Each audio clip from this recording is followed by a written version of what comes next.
This way, with the arm positioned just so, the string might hit the inner arm as it returns, causing some pain if the bow has high poundage. However, ancient archers likely didn't use our modern target shooting technique.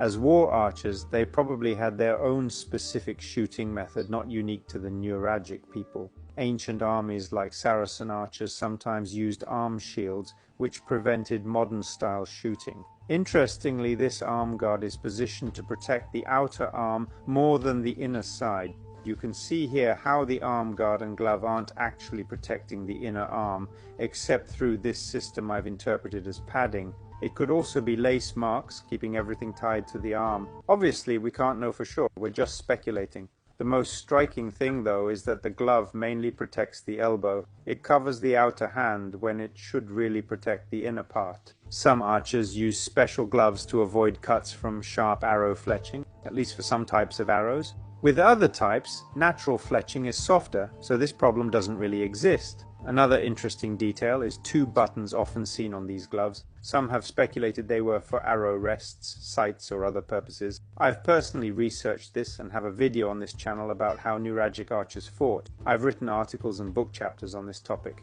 Interestingly, this glove is very similar to those of Montprama boxers, who replaced the hand part with a sphere-like cap. We should make a specific video about that too, which will likely be the next one I upload. Not just about the glove, but the whole reconstruction. The other thing is, I mentioned that the glove seems separate from the arm guard. It's not continuous, but rather represented in statues and bronzes with a gap, especially visible in the Montprama statues between the arm guard and glove.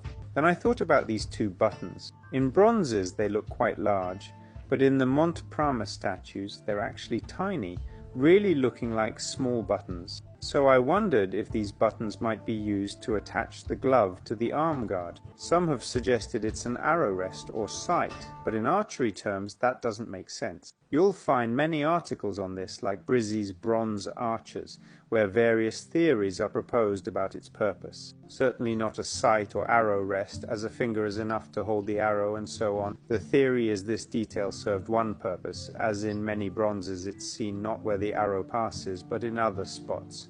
Above, inside. Oddly, never where the arrow should logically pass through.